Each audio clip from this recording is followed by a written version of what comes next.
The morning air on New Haven smelled of fresh bread and blooming flowers. Dr. Lisa Martinez walked slowly through the main street of the colony, enjoying the peaceful sounds around her. Children laughed as they ran between the small houses. Adults waved from their gardens where they grew tomatoes and corn. Lisa had lived on New Haven for 8 years now. She came here as a young scientist, excited to study plants that could grow on different worlds. Now she was the lead researcher for the whole colony. The work was good, but what she loved most was the community. Everyone knew everyone here. People helped each other without being asked. She stopped at Joe's bakery to buy her usual morning coffee. Joe was a big man with flour in his hair and a smile that never left his face. His wife, Kate, ran the shop while he baked in the back room. "Morning." "Dr. Martinez," Kate said, already reaching for the coffee pot. "How's the research going?" "Very well," Lisa replied. "We found another plant yesterday that grows twice as fast as Earth wheat. It could feed a lot of people." Kate smiled and handed her the hot cup. "You scientists are amazing. My grandfather would never believe what we've built here." Lisa nodded and paid for her coffee. As she walked outside, she looked up at the sky. 3 moons hung in the morning light, something that still amazed her after all these years. On Earth, she had worked, in a small lab with no windows. Here she could see the stars even during the day. She walked toward her research building at the edge of town. Along the way, she passed the school where children from ages 5 to 15 learned together. Through the windows, she could see Mrs. Amy Foster teaching a group of kids about the difference between Earth animals and the creatures they had found on New Haven. The colony had grown slowly but steadily. When the first settlers arrived 15 years ago, there were only 200 people. Now almost 1 million humans called New Haven home. Most came from Earth, but others came from the moon colonies and Mars. Lisa's research station was a long, low building made of local materials. Inside, her team of 12 scientists worked on different projects. Some studied the soil to make it better for farming. Others looked at the native plants to see if they could be eaten safely. Lisa's favorite project was the greenhouse where they grew food that combined Earth plants with New Haven plants. Her assistant, Dr. Ben Taylor, was already at work when she arrived. Ben was young and eager, fresh from university on Earth. He reminded Lisa of herself when she first came here. "Good morning, Dr. Martinez," Ben said. "I have the results from yesterday's experiments." Lisa sat down at her desk and looked at the papers Ben handed her. The numbers were better than expected. The new wheat they had created was not only growing faster but was also more nutritious than anything they had grown before. "This is excellent work, Ben," she said. "We should share this with Administrator Thompson right away." Jake Thompson ran the colony from the government building in the center of town. He was a fair man who listened to everyone's ideas. Under his leadership, New Haven had become one of the most successful colonies in human space. As Lisa walked to Jake's office, she passed many people she knew. There was Dr. Susan Clark, who ran the small hospital. She waved from the medical building where she was talking to nurses about schedules. Near the market, Lisa saw Captain Rick Barnes in his uniform. He commanded the 3 small ships that protected the colony. Captain Barnes was a good man, but Lisa sometimes wondered why they needed protection at all. In 15 years, the most dangerous thing that happened was when some large animals from the northern forests wandered into the farmland. The ships mostly helped cargo vessels land safely and kept an eye on space traffic. Jake's office was on the 2nd floor of the government building. The building was old by New Haven standards, but Jake had decorated it with art made by local children. Lisa knocked on the door and heard Jake call her in. "Lisa, good to see you," Jake said, standing up from his desk. "How's the family?" "Everyone's good. My daughter started her 2nd year at university on Earth, and my son is doing well in his engineering classes here." They talked about family for a few minutes, then Lisa showed Jake the research results.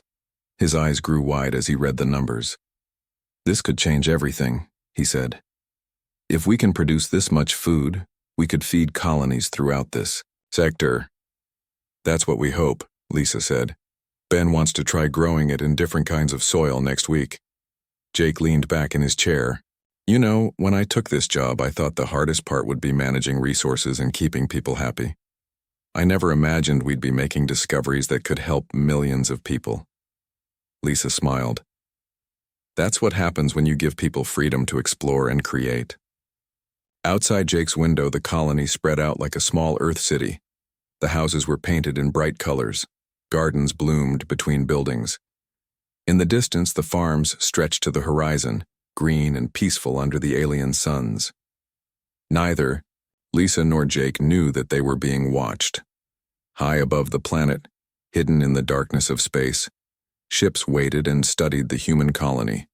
The beings inside those ships had been watching for months, learning about human habits and weaknesses. To these aliens, humans looked soft and peaceful. They saw farmers instead of fighters. They saw scientists instead of soldiers. They saw a rich world defended by only 3 small ships. What they did not see was the strength that came from fighting to build a life on a distant world.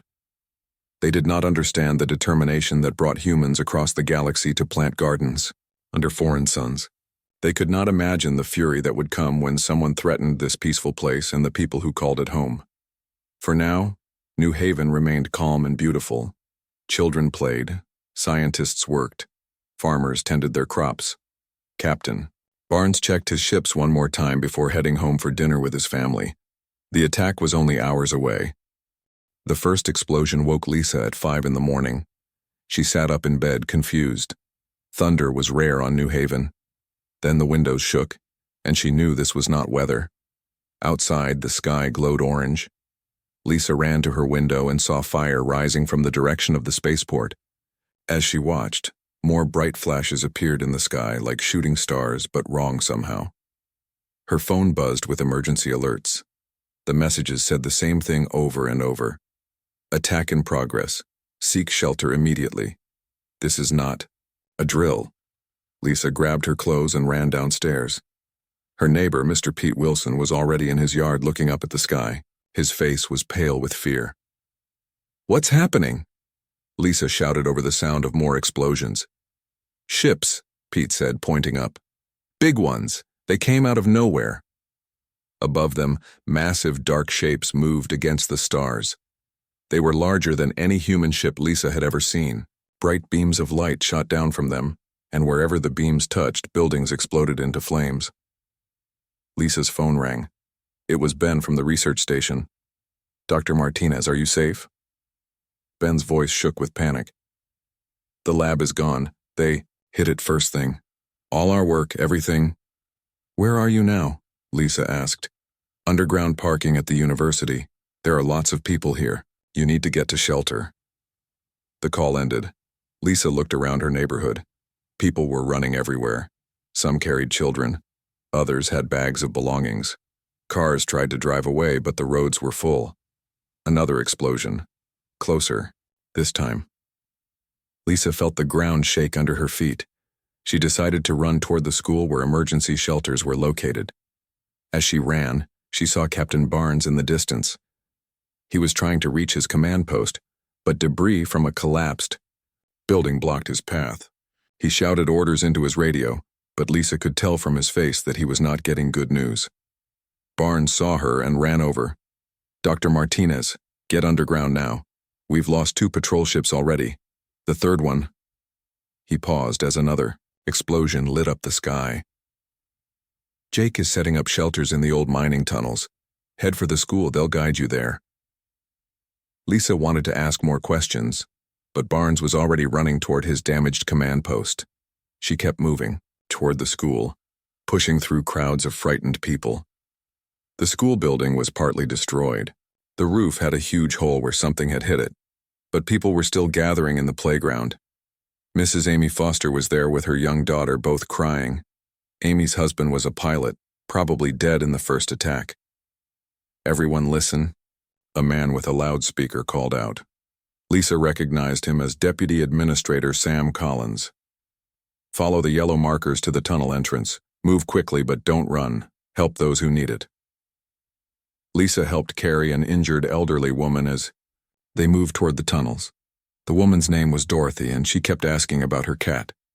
Lisa promised they would find the cat later, knowing it was probably a lie. The mining tunnels were from New Haven's early days when colonists dug deep looking for metals. Now hundreds of people crowded into the dark underground spaces. Battery-powered, lights hung from the ceiling. The air smelled of fear and dust.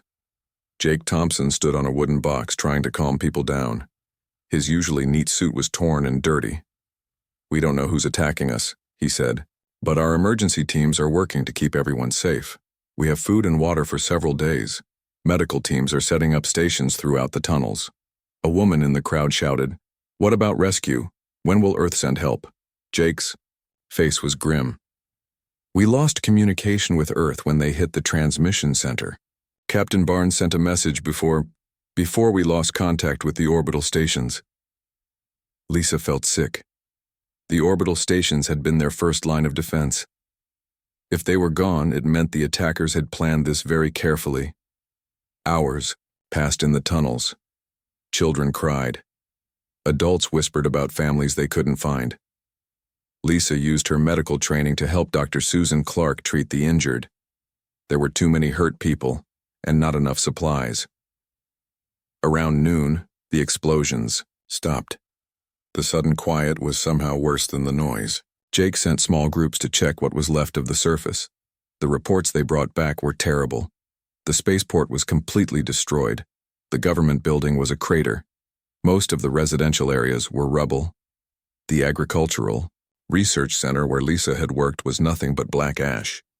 But the worst news came from a young man named Danny Ross. He had hidden in a basement during the attack and seen the aliens land. "They're tall," Danny said, his voice small and scared. "Taller than humans. They wear dark armor and they're rounding people up. Anyone they find alive, they're taking to the ships." Lisa felt cold despite the warm air in the tunnels. These weren't just random attacks. Someone wanted to capture humans. As evening came, scouts reported that the alien ships were still in orbit. Groups of alien soldiers walked through the ruins of the colony, searching every building. Anyone they found was forced into transport vehicles. Jake called together his surviving administrators. Lisa was asked to join because of her position at the research station. "We have about 8,000 people in these tunnels," Jake said quietly. "From a colony of nearly 1 million. The aliens will find these tunnels eventually. We need a plan." Captain Barnes, who had made it to the tunnels with a broken arm and burns on his face, spoke up. "My last ship got one message to Earth before they shot it down. But it will take 3 weeks for that message to reach human space. And months, more before any help can arrive. So we're alone," someone whispered. Barnes nodded. "For now. But humans don't give up. We've survived ice ages, plagues, wars. We'll survive this too." Lisa looked around at the frightened faces in the dim light. She thought about her daughter on Earth, probably still unaware that New Haven existed. She thought about 15 years of building homes and growing crops under alien suns. She thought about the peaceful morning that seemed like a lifetime ago. The aliens had made a mistake, she realized. They thought destroying buildings and killing people would break human spirits. They didn't understand what they had really done. They had made enemies of a species that traveled between stars to build new homes. They had angered people who turned deserts into gardens. They had attacked the children and friends of a race that never forgot and never forgave when someone hurt their family. The aliens thought the attack was over. They were wrong. This was only the beginning. 3 weeks after New Haven fell, Captain Barnes's final message reached Earth Defense Command. Admiral Susan Clark sat in her office deep inside Cheyenne Mountain. She had been reading reports all morning, but nothing prepared her for this. Message was broken and filled with static, but the words were clear enough. New Haven under attack. Alien ships. Colony lost. 900,000 dead. Do not let them. Admiral Clark played the message 3 times. Each time she felt anger build inside her like a fire. She had visited New Haven twice. She knew Jake Thompson personally. She had met hundreds of the colonists. She picked up her secure phone and called General Claire Brooks at Marine Command. "Claire, we have a problem," Clark said. "New Haven is gone. Gone? What do you mean gone? Wiped out. Almost everyone dead. Aliens did it. Get to my office now. Within an hour, the top military commanders from all branches sat around Clark's conference table. The room was silent as they watched the few seconds of video that had survived from New Haven's defense satellites. The images showed massive alien ships appearing without warning. They saw human patrol ships trying to fight back and being destroyed in seconds. They saw cities burning and people running for their lives. General Brooks, a tough woman who had fought in 3 Earth wars, had tears in her eyes. Who are they? We don't know yet, Clark replied. Intelligence is working on it, but we know they took prisoners. That means some of our people are still alive. Dr. Nathan Hughes from the Defense Research Division raised his hand. Admiral, our deep space sensors detected similar ships near other human colonies. This wasn't just about New Haven. They're testing us. President William Parker arrived that evening.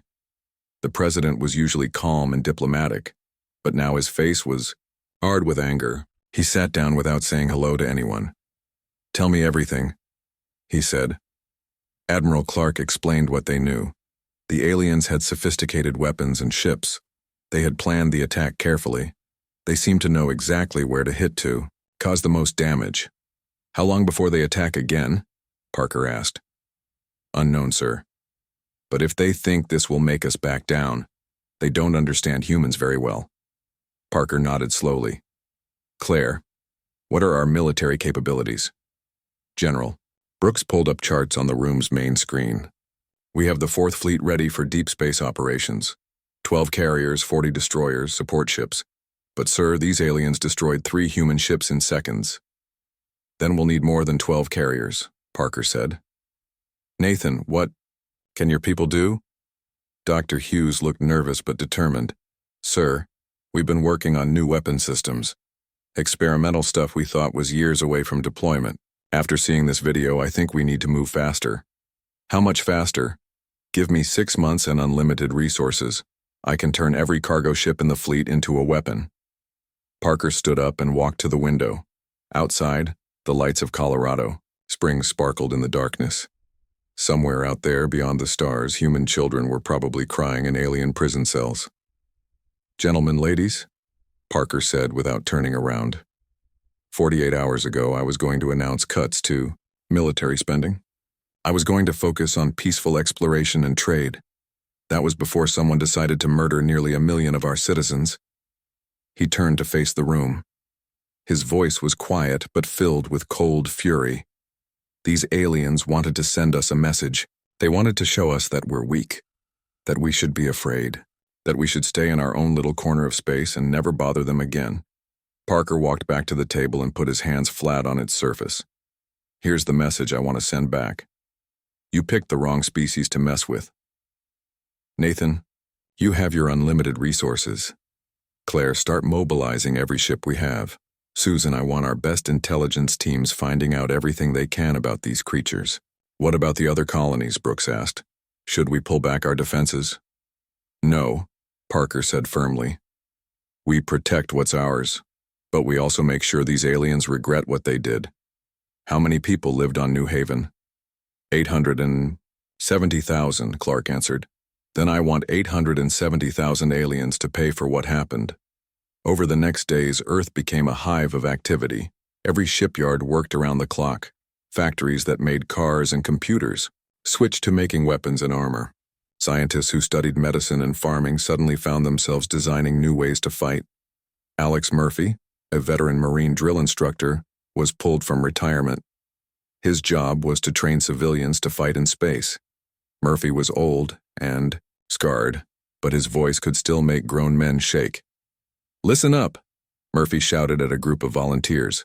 3 weeks ago, you were teachers and farmers and shop owners. Today, you're going to learn how to be killers. Not because you want to, but because someone killed our friends. The training was brutal.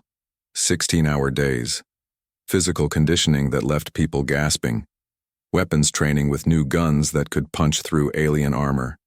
Zero-gravity combat in space simulators. But the volunteers kept coming. When news of New Haven spread, People lined up at recruitment centers. Mothers whose children lived on other colonies. Fathers who knew it could have been their families. Young people who wanted to make sure something like this never happened again. Dr. Elena Davis had been studying alien artifacts for years. Now she worked with Hughes's team to understand the enemy's technology. From the wreckage of the New Haven defense ships, they learned how alien weapons worked. Their energy shields are strong, Elena explained to the research team, but they have a frequency weakness. If we can match that frequency, we can punch right through them. In the Mars orbital shipyards, entire asteroid miner ships were being converted into mobile weapons platforms. The civilian transport Golden Gate was rebuilt with armor plating and missile tubes. Even luxury cruise ships were turned into troop carriers. Lieutenant Sam Collins had escaped New Haven in the chaos of the attack. He made it to a rescue station in a neighboring system. Now, he sat in Admiral Clark's office, giving every detail he could remember about the aliens. "They're big," Sam said. "Maybe 8 feet tall. They move fast, but their armor makes them clumsy in tight spaces. And Admiral, they seemed surprised that some humans fought back, like they expected us to just surrender." Clark nodded. "Anything else?" "Yes, ma'am. They kept saying something in their language. Our translator software picked up one word that kept repeating, specimens. I think they were collecting us for study." That night, President Parker addressed the United Nations of Earth. His speech was broadcast to every human colony in space. "My fellow humans," he began. 3 weeks ago, an alien force attacked New Haven colony. Over 800,000 of our brothers and sisters were murdered in their homes. Thousands more were taken as prisoners. Parker paused, letting the words sink in. These aliens thought they were teaching us a lesson about our place in the galaxy. They thought we would hide in fear. They thought wrong. The president's voice grew stronger. For 15 years, New Haven was a beacon of human achievement. Families who traveled across the stars to build something beautiful. Children who were born under alien suns but were no less human than any of us. Parker looked directly into the camera. "To the beings who destroyed New Haven, you wanted our attention. You have it. You wanted to show us your power. We'll show you ours. You took our people. We're coming to get them back." The broadcast ended, but across human space, the work continued. Ships lifted off from Earth carrying soldiers and weapons toward the frontier. The largest fleet in human history was assembling. Admiral Clark stood on the bridge of her flagship, the Liberty. Around her, dozens of other ships moved through space toward the edge of human territory. Soon they would jump to hyperspace and begin the long journey to Vorthan space. She thought about the families on New Haven, the children who had played in gardens, the scientists who had worked to feed the galaxy, the ordinary people who had just wanted to live in peace. Soon those people would be avenged. The aliens had started this war. Humanity would finish it. 6 months after New Haven burned, Admiral Clark's fleet emerged from hyperspace at the edge of Vorthan territory. 200 human ships spread out like a metal storm cloud in the darkness of space. The Vorthans had been expecting refugees fleeing, in terror. Instead, they found themselves facing warships they had never seen before. Human engineering had transformed cargo ships into floating weapons factories. Science vessels had become mobile laboratories that could adapt and improve weapons. During battle, Admiral Clark stood on the bridge of the Liberty watching the tactical displays. Her fleet was spread across 3 star systems, each group targeting a different Vorthan outpost. "Ma'am," said her communications officer, "we're receiving a transmission from the Vorthan station." "Put it through." A tall alien appeared on the screen. The Vorthan commander spoke through a translator device. Its voice was cold and arrogant. "Human ships, you are in Vorthan space without permission. Leave now, and we will not destroy you as we destroyed your pathetic colony." Clark smiled, but it was not a kind smile. "This is Admiral Susan Clark of Earth Defense Command. You attacked New Haven and killed our people. We've come for an accounting." The Vorthan made a sound that might have been laughter. "You come with so few ships? We destroyed your colony with ease. You cannot threaten the Vorthan Empire." "Let me show you what humans can do when you make us angry," Clark replied. She cut the transmission, and turned to her weapons officer. Begin Operation Payback. The first Vorthon outpost never understood what hit them. Human ships moved faster than Vorthon technology had predicted. Their weapons hit harder than anything the aliens had faced before. Within 2 hours, the outpost was space debris. Colonel Steve Rogers led the first ground assault on a Vorthon military base. Rogers was a combat veteran who had volunteered the day he heard about New Haven. His Marines landed in drop pods that cut through Vorthon defenses like hot knives through butter. The Vorthons expected to fight the same soft humans they had massacred on New Haven. Instead, they faced soldiers in powered armor that made them faster and stronger than any normal human. The armor was built using lessons learned from studying Vorthon technology recovered from New Haven. Rogers' voice came through the radio as his team moved through the base. Contact front. Vorthon squad in the main corridor. The fight was not even close. Human weapons tore through Vorthon armor. When the aliens tried to retreat, the humans followed them. When the Vorthons tried to hide in fortified positions, human soldiers used shaped charges to blast through walls. Base secure, Rogers reported 20 minutes later. Capturing data, files, and taking prisoners for questioning. Dr. Elena Davis worked aboard the research ship Discovery, analyzing every piece of Vorthon technology they captured. Her team had become experts at understanding how alien weapons worked and finding ways to improve human versions. Admiral, Elena reported over video link, "We've found something interesting. These Vorthon shields can be overloaded by specific energy pulses. I'm transmitting the frequencies to all ships now." "How long before you can build weapons that use this?" Clark asked. "The fabrication ships are already retooling. Give me 6 hours and every ship in the fleet will have upgraded weapons." This was something the Vorthons had never seen before. Humans didn't just fight with what they brought. They improved their weapons during the battle itself.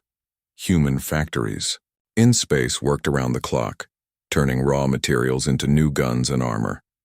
Lieutenant Sam Collins, the survivor from New Haven, now served as a scout with the advance fleet. His job was to find Vorthon installations and rescue human prisoners. What he found made his blood boil. The Vorthons had converted several asteroids into prison camps. Thousands of humans from New Haven were held in terrible conditions. They were thin and scared, but alive. "This is Scout Team Alpha," Sam reported. "We found Prison Complex 7. At least 3,000 human prisoners, mostly women and children." "Copy that, Alpha," came Clark's voice over the radio. "Marine assault teams are on the way." The rescue of the first prison complex became a model for others. Human ships surrounded the facility while Marine boarding teams cut through the defenses. Within hours, the prisoners were free and being taken to medical ships. Amy Foster, the teacher from New Haven, was among the rescued. She had lost weight, and her hair was gray now, but her eyes still showed the strength that had helped her survive. "They kept asking us questions," Amy told the human interrogation team. "About Earth, about our technology, about how our government worked. They wanted to know if humans would fight back or just surrender." "What did you tell them?" the interrogator asked. Amy smiled for the first time in months. "I told them they were about to find out." As the human fleet moved deeper into Vorthon, space reports came back to Earth of victory after victory. The Vorthons fought hard, but they were not ready for the kind of war humans brought to them. General Brooks read the reports in her office on Earth. Every day brought news of another Vorthon base destroyed, another prison camp liberated, another star system freed from alien control. The Vorthons began sending desperate messages to their allies asking for help, but word of the human fleet's unstoppable advance had spread throughout the galaxy. Many alien species wanted nothing to do with the war. Alex Murphy, the old drill instructor, watched a video message from one of his trainees. The young woman had been a nurse on Earth 6 months ago. Now she was a combat medic with Rogers Marines.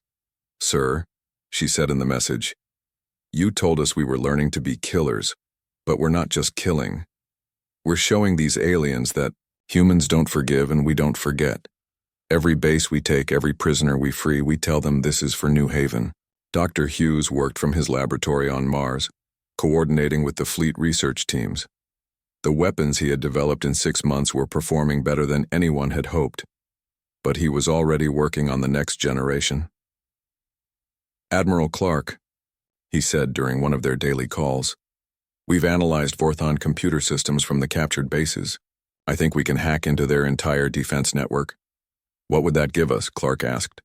Complete access to their military communications. We'd know every ship movement, every defensive position, even the location of their homeworld. The hack took 2 weeks to complete. When it was finished, humans knew everything about the Vorthon Empire's defenses. They knew which systems were weakly defended. They knew where supply convoys traveled. Most importantly, they knew exactly where Vorthon Prime, the alien homeworld, was located. Clark called a meeting of all her senior commanders. The holographic displays showed the entire Vorthon Empire. Red dots marked human fleets. Blue areas showed conquered territory. Ladies and gentlemen, Clark said, 6 months ago, these aliens thought they could destroy one of our colonies and we would do nothing. Look at the display. The map showed human forces controlling almost a third of what had been Vorthon space. Dozens of systems had been liberated. Hundreds of thousands of human prisoners had been freed. We've accomplished more in 6 months than the Vorthons thought possible. But we're not finished. Our next target is their homeworld. Colonel Rogers raised his hand. Admiral, intelligence says Vorthon Prime has massive defenses, millions of troops, orbital weapon platforms. Clark nodded. True. But they said the same thing about every base we've taken, and remember, we're not just fighting for territory anymore. We're fighting to make sure no one ever attacks a human colony again. She turned to face all of them.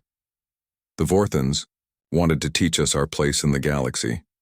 Instead, they taught us that we're capable of more than we ever imagined. When word spreads of what we've done to the Vorthon Empire, every species in this galaxy will understand one simple truth. Clark's voice grew cold and hard. Humans can be peaceful, we prefer to be peaceful. But when you attack our families, when you kill our children, when you think our kindness makes us weak, you discover that the species that climbed from caves to stars didn't do it by being gentle. The meeting ended, and preparations began for the final assault. The human fleet gathered at the edge of the Vorthon system, ready to finish what had begun with the attack on New Haven. The Vorthons had started this war thinking humans were weak prey. They were about to learn how wrong they were. 1 year after New Haven fell, Admiral Clark's massive fleet surrounded Vorthon Prime. 300 human warships hung in space like angry metal predators. The once mighty Vorthon Empire was broken. Their colonies had fallen. Their allies had abandoned them. Only their homeworld remained. On the bridge of the Liberty, Clark watched the planet below. Vorthon Prime was a beautiful world with blue oceans and green continents. Cities sparkled on the surface like jewels. It looked peaceful, almost innocent. But Clark remembered the burned remains of New Haven. She remembered the children who never came home. She remembered the 840,000 humans who died that terrible day. Admiral, her communications officer said, the Vorthon High Command wants to talk. Put them through. The screen showed 3 tall aliens in elaborate robes. Their leader, Supreme Commander Thane, had cold eyes that showed no emotion. He had ordered the attack on New Haven. Admiral Clark, Thane said through his translator, your fleet is impressive, but Vorthon Prime has defenses your people cannot imagine. Withdraw now, and we will discuss terms. Clark laughed, a sound without humor. Terms? You attacked a peaceful colony. You killed families. You enslaved our people. The only terms I'm interested in are surrender. We offer you a compromise. Thane continued. We will return your remaining prisoners. We will pay compensation for New Haven. In exchange, you leave our homeworld untouched. Let me tell you what's going to happen, Clark replied, her voice cold as space. For 3 days, my ships will broadcast one message to your people. The same message you ignored when you attacked New Haven. After 3 days, we will come for you. She ended the transmission and turned to her crew. Begin the broadcast. For 3 days, every human ship transmitted the same message in the Vorthon language. Remember New Haven. Remember what you began. You have 3 days to surrender unconditionally. The message reached every corner of Vorthan Prime. It played on their communication networks. It appeared on their computer screens. Even children heard it in their schools. On the planet below, panic spread through the cities. Millions of Vorthans tried to flee, but human ships blocked all escape routes. The aliens who had once seemed so powerful now huddled in their homes, afraid. Some Vorthon military units tried to surrender, but others prepared to fight. Massive weapons platforms orbited the planet. Ground-based missile systems pointed toward the human fleet. Millions of soldiers waited in fortified positions. On the third day, Admiral Clark spoke to her entire fleet. "Today we finish what they started," she said over the ship-wide communications. "Remember why we're here. Remember New Haven. Remember our people who died building a peaceful life among the stars." General Brooks led the ground assault from the Marine command ship. Thousands of drop pods launched toward the planet, carrying human soldiers ready for the final battle. Colonel Rogers was in the first wave. As his pod cut through the atmosphere, he saw the vast cities of Vorthan Prime spread below.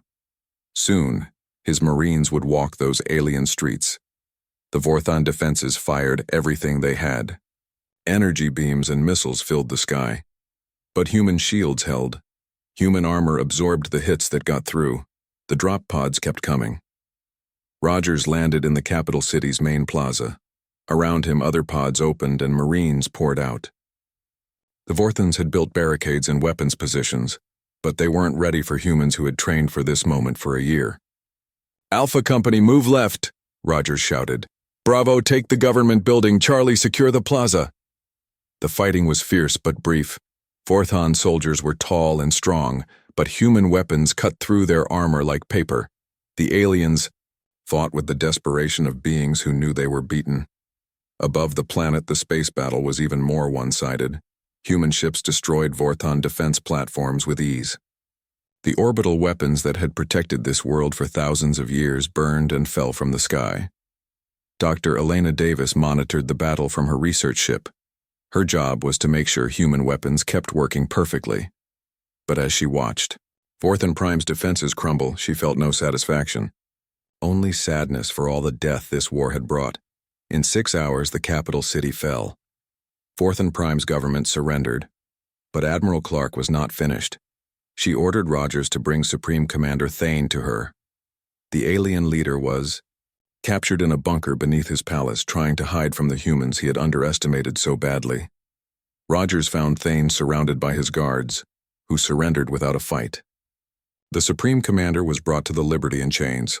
Clark met Thane in the ship's main conference room. The proud alien who had ordered the destruction of New Haven now looked small and defeated. "You expected us to run," Clark said. "You thought one attack would break our spirit." Thane said nothing. His cold eyes stared at the floor. "Instead, you taught us something important," Clark continued. "You taught us what we're capable of when someone hurts our family." General Brooks entered the room with a data pad. "Admiral, the final casualty reports." Clark read the numbers. In 1 year of war, humanity had destroyed the Vorthan Empire. 300 star systems liberated. 2 million human prisoners freed. The Vorthan military completely defeated. "Your empire is gone," Clark told Thane. "Your allies won't help you. Your colonies belong to us now. You have nothing left." Thane finally looked up. "What do you want?" "Unconditional surrender," Clark said. "And a promise that the galaxy will remember what happens when someone attacks human civilians." Thane signed the surrender documents with shaking hands. The Vorthan Empire, which had ruled this region of space for 3,000 years, officially ended. As human troops took control of Vorthan Prime, Clark walked to the observation deck of her ship. Below, the alien world looked quiet and peaceful again. But now it flew human flags. Sam Collins, the New Haven survivor who had become a scout, joined her at the window. "It's over," Sam said quietly. "This part is," Clark replied. "But the galaxy has learned something important. Humans can be kind, generous, and peaceful. We prefer to be that way.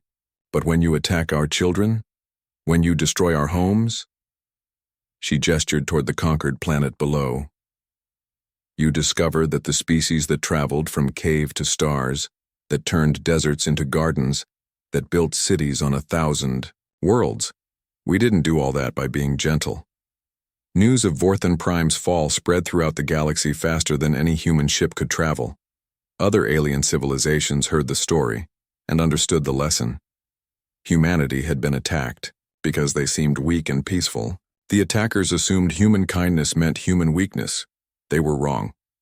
Dr. Martinez, who had survived New Haven hidden in the tunnels, came aboard the Liberty to see the end of the war. She stood next to Admiral Clark on the observation deck. "It's strange," Martinez said. "A year ago I was growing plants and studying soil samples. I thought that was the most important work in the galaxy." "Maybe it was," Clark replied. "Maybe building gardens is more important than building weapons, but sometimes you have to protect the gardens." As the human fleet prepared to return home, memorials were built on Vorthan Prime. One stood in the plaza where Rogers had landed with his Marines. It was simple, a black stone with names, 840,000 names, every person who died on New Haven. At the bottom of the memorial, words were carved in both human and Vorthan languages. They attacked a peaceful colony. They thought kindness was weakness. They were wrong. The war was over. The Vorthan Empire was gone. Human prisoners were free and returning to their families. New Haven was avenged. But across the galaxy, alien species learned a new respect for the humans they had once considered weak. They learned that humanity's greatest strength wasn't their weapons or their ships. It was that they never forgot their friends. They never abandoned their family. And they never forgave those who hurt innocent people. The attack on New Haven was meant to show humanity its place in the galaxy. Instead, it showed the galaxy humanity's true nature, and the galaxy would never forget.